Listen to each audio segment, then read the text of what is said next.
E nderuara nënkryetare Kuvendit, i nderuar Ministër Vitia, i nderuar Ministër Murati, të nderuar kolegë deputet, fillimisht ju shprehi ngushëllimet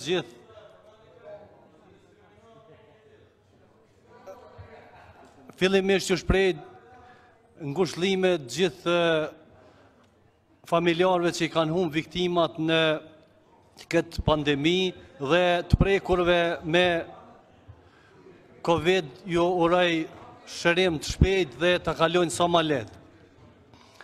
Të nderuar, debati për pandemin është i duhur dhe i nevojshëm, është aktual dhe i pashmangshëm. Jo vetëm tek ne, por edhe me gjerë. Pandemia me Covid-19 përveç se është vrastare dhe pa dukshme, është sprova më e madhe e shekullit, jo vetëm tek ne, por në gjithë botën. Në kësaj lloj sprovash, gjëja më normale që do duhet ishte e të ndodhte është krijimi i frontit përbashkët në luftën kundër kësaj të keqe të përbashkët. Në këtë kuptim, unë personalisht, por besoj edhe qytetarët e këtij vendi kanë pritur që në këtë debat të shpaloseshin ide dhe propozime që do t'i kontribuonin qëllimit pra luftës kundër pandemisë. Por me duhet të them se nga ajo që u dëgjua nga shumë folës këtu, po ndihem shumë i zgënjur sepse u tha shumë çka, u fol shumë çka, por më së paku rreth temës për të cilën do duhet debatonim.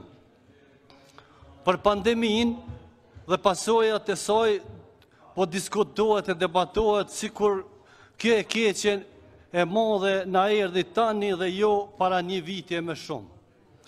Po harrohet se tani kemi një qeveri të re të dalur nga zgjedhjet e lira dhe demokratike, e cila është formuar hiç më pak se para një muaji. Ky debat mbase do të kuptohej dhe arsyetohej edhe nga qytetarët sikurse vërtet të reflektonim për lëshimet dhe dështimet e krijuara përgjatë kësaj periudhe njëvjeçare. Por jo, një gjë e tillë nuk po ndodh, edhe nuk po shihet që po ndodh. Krejt çka po shihet është një mllef i akumuluar nga humbja e zgjedhjeve pa dhënë asnjë alternativë. Qytetarët na kuptojnë dhe mirë kuptojnë atëherë kur jemi të sinqert me ta. Nuk mund të shtiremi se mos të themi asgjë për pasojat e keq menaxhimit të pandemisë nga qeveria kaluar, sepse pandemin nuk e solli Arben Vitia. Përkundrazi, duhet të themi e të rithemi se ishin këto partitë vjetra, bashkë këto partitë vjetra, që u bën bashkë dhe rrezuan qeverinë në kohë pandemie duke rrezikuar shëndetin e qytetarëve. Tash, unë mund t'i kuptoj dhe mirë kuptoj të gjithë kolegët deputet që kritikoni për veprime urgjente për sigurimin e vaksinës, sikur të gjithë jo, shumica prej jush, të bënit edhe disa veprime karshi qytetarëve. Se pari, t'i kërkoni falje qytetarëve të vendit pse rrëzut qeverinë në vitin e kaluar bashkë në kohë pandemie. Se dyti, pse e formut qeverien e jashtë ligjme e pastaj na detyruat që të shkojmë prap në zgjedhje në kohë pandemie. Dhe se treti të gjithë ne, këtu po flas pa dallim, do duhet fillimisht të pakten të kërkojmë falje qytetarëve tonë që me sjelljet tona në fushat, me grumbullime të shumta, sidomos në ambiente të mbyllura, kontribuam në rritjen e përhapjen e infekcionit me Covid-19. Këtë duhet ta bëjmë. Tani, kur nuk ka më shumë se një muaj nga formimi i qeverisë, unë se pari si qytetar, e madje edhe si deputet, nuk kam si të mos dihem mirë me një ministër të shëndetësisë si Arben Vitia, i cili po reziston gjithë këtyre sulmeve, gjithë tyre ndërskamsav dhe kurtheve të ndryshme vetëm që të mos dështon procesi i sigurimit vaksinës. Përgëzime Ministër Vitia.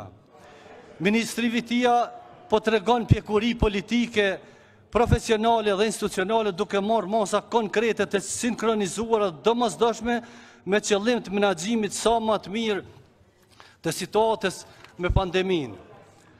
Deshi apo s'deshi dikush, të dhënat empirike të regojnë se masat e marra kishin dhënë edhe po japin efekt në zbritjen e numrit të infektuarve, pa çka se situata është mbetet ende e rënduar. Të nderuar kolegë, deputet, se fundi po dua shumë shkurt të flasë edhe një çështje tjetër që për habin time u bë top temë e shumicës së folësve në këtë debat dhe jo vetëm. Tema debatit të thirrur kishte të bënte me pandeminë, ashtu e kuptova unë, por nga ajo që u dëgjua nuk po del të jetë kështu. Sipas jush, problemi më i madh e më i madhi që pa drejtësisht po lidhet me pandeminë, qenë ka votimi i kryeministrit Kurti në zgjedhjet në Shqipëri. Unë po befasohem dhe po ndihem keq me këto që po dëgjoj këtu. Kam menduar që koha kur ndiqeshim e dënoheshim pse donim Shqipërinë është koha e shkuar. Por ja që për fat të keq një qasje tillë po e dëgjoj edhe në këtë parlament. Besoni, jam i befasuar, shumë i befasuar me këtë fakt, sepse këtë shqetësim nuk e shprehi as kryeministri i Shqipërisë, as presidenti i Shqipërisë, madje as lideri i opozitës në Shqipëri. Këtë çështje dhe kjo çështje u bë këtu temë nga ju disa deputet të opozitës, për mos ja përmend emrin, tash se voni edhe dikush nga fqinjet tonë. Mos një lutëm, kjo është komplet një retorik e shkuar e mbi të gjitha e gabuar. Ne jemi shqiptar dhe nuk kemi nevojë ta fshihemi e aq më pak të mohojmë këtë. Po, jemi dy shtete ashtu siç jemi një kom. Ju falemnderit.